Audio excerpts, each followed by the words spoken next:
There is a moment that no one speaks of, the instant after the last breath, when the body becomes still, yet something else has not yet departed. Many believe that death is an end. But what if, at that very moment, something begins? What if the soul does not vanish immediately, but first goes to where love is strongest? In this story, you will understand why so many people report that the deceased return in the first nights, quietly, gently, purposefully, not to frighten, but to complete a truth that is stronger than space, time, and even death itself. What you are about to experience will forever change your understanding of farewell. There is a moment after death that cannot be seen, only felt. A space between worlds, as thin as a breath yet full of meaning. Many cultures refer to this time as the transition phase, the first 3 days in which the soul does not immediately leave the physical world, but remains nearby like a silent visitor. In the first minutes after the last heartbeat, something occurs that people with near-death experiences repeatedly describe: a detachment, but not an escape.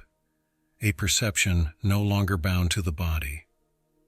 Many recount seeing their body from the outside, as if it had become a garment they could no longer wear.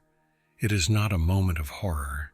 It is clarity, stillness, a feeling of peace. Yet this transition is not completed immediately. The soul does not jump away. It stays because love holds it, because bonds call it, because something within it is not yet ready to let go of the familiar world. The 3-day rule, found in cultures from Tibet to Greece, from Africa to Eastern Europe, describes the same observation. The soul remains close to its loved ones, moving between spaces, memories, and cherished people. Not out of fear, but out of connection. During this time, many bereaved report dreams that feel more real than reality itself. A dream in which the deceased sits at the edge of the bed. A dream in which an embrace is warmer than any known in life. Some hear a familiar phrase, others see only a face bathed in light. These encounters are not coincidences. They are farewells in their purest form. Even scents belong to these signs. The fragrance of a mother's perfume in the hallway, though no one stands there. The smoke of grandfather's pipe, even though all the windows are closed.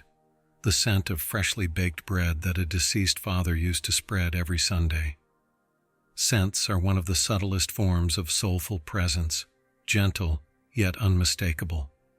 Another sign is the silhouette, a shadow in the doorway, even though the light remains unchanged.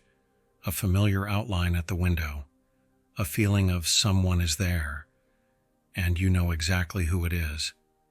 Why do souls first appear to their closest relatives?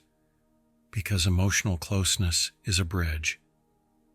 The stronger the bond, the easier it is for the soul to send this final greeting. Mothers, children, partners, they are the first to feel something.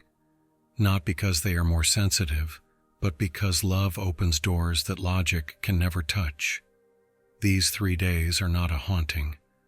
They are a gift, a final attempt of the soul to say, I am here, I have not left you, and I will only leave when you are ready to let me go. When one allows this thought to settle in, the perspective on death transforms. It becomes not an end, but a transition, and these 3 silent days serve as the bridge between the two. There are souls that linger longer than 3 days, not because they are lost, not because they cannot leave the earth, but because something in their life remained unfinished. A task, a word, a promise, a guilt that weighs heavier than death itself. Spiritual traditions and historical accounts from many cultures speak of how the soul especially lingers nearby when something important has been left unresolved. Sometimes it is an unspoken, I'm sorry. Sometimes it is an I love you that never crossed the lips, and sometimes it is a responsibility that the deceased could not fulfill. Such souls seek contact, not to frighten, but to complete what the body could no longer do. Many people report that during these days, strange yet significant things occur. Objects move as if an invisible presence is passing through the room. A photograph tips over. A chair suddenly stands slightly askew. A door that was just closed now stands ajar. These moments may seem random, yet they often follow an inner logic. The soul tries to draw attention, not with noise, but with meaning. Others experience sounds they cannot explain. A soft knocking, footsteps in the hallway, the creaking of furniture, as if someone is sitting down or getting up. In old houses, much can be explained, but sometimes one knows that was not the house, that was him or her. Very often messages reveal themselves in recurring dreams, dreams that do not feel like fantasy but like encounters. The deceased speaks, sometimes clearly and distinctly, sometimes only with glances or gestures. The message repeats night after night until it is finally understood. Many therapists and end-of-life companions confirm such dreams are often the last bridge between two worlds. Others report emotional waves that arise without any external trigger. Suddenly, one is overwhelmed by an intense memory. A moment thought long forgotten comes rushing back with full force, as if the soul wishes to say, "This part of me you should keep." These waves are not mere figments of imagination. They are resonance, a contact without words. And then there is the moment that is regarded in many cultures as the decisive transition, the funeral. The moment when the body is entrusted to the earth is not merely a ritual for the living, it is a turning point for the soul. Many accounts tell that the presence of the deceased is particularly strong on the evening before the funeral. It is the last opportunity to be close, to comfort, to say goodbye, to fulfill what has remained unfulfilled. When the ceremony ends, when the last words have been spoken and the first tears dry, something silent occurs that can only be felt. The soul recognizes that its work is complete. It releases itself, not from love, but from the earth. The core message of this transitional time is simple yet profoundly human. A soul only departs when the most important has been said, shown, or understood. There comes a moment when every soul realizes that its earthly task is fulfilled. Not because the connection fades, but because it has grown strong enough to take on a new form. This moment is the true farewell, a transition, not an end. Most people believe that goodbye occurs when the body is laid to rest. Yet in many accounts, in spiritual traditions and in the quiet experiences of the grieving, something else reveals itself. The real farewell happens when love has been fulfilled. When the soul senses that the person it loves has understood the message, "I move on, but I do not leave you behind." Many recount feeling an inexplicable warmth just before or after the funeral.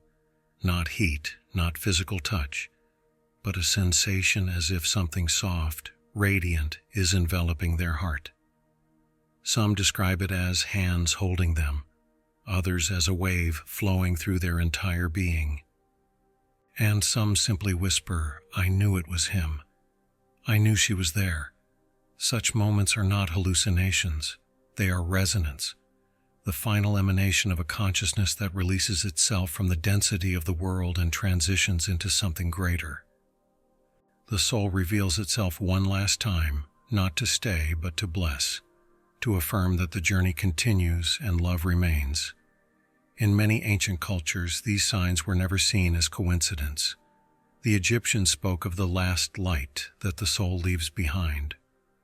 The Greeks called it phos eterikon, the ethereal light of connection. In Tibetan teachings, it is said that the soul, before moving on, brushes once more like a warm breath over the hearts of the bereaved. And Jesus said, "Peace I leave with you, my peace I give unto you." All these statements carry the same essence. Love is a frequency. It does not end. It merely transforms its form. And that is precisely why the connection between two souls never fades. Even when the presence is no longer palpable, even when the nights grow silent, the connection remains as an inner knowing, a quiet certainty that something greater walks with us. Many people say that the pain of grief only begins to change when they start to feel gratitude. Gratitude for what was, for what remains, and for the love that is stronger than time. Gratitude transforms loss into memory, memory into peace, and peace into a bridge that connects two worlds. The true farewell is therefore not a falling apart, it is a moving forward. The soul dissolves because its love has been fulfilled, and the person who remains carries its light onward. Thus the journey does not end, it transforms. The farewell is not an end, it is a transition. When we lose someone, we do not lose their love, not their memory, not their closeness. The soul does not say goodbye to leave. Rather, it shows us that true connection exists beyond all boundaries. If you have ever felt that someone was with you, even though they had long departed, then you know now. It was no coincidence. It was love. Before you go, I want to ask you a question. Have you ever felt a sign from a deceased person, something you could never forget? Write it in the comments below. Perhaps your story will help someone else today.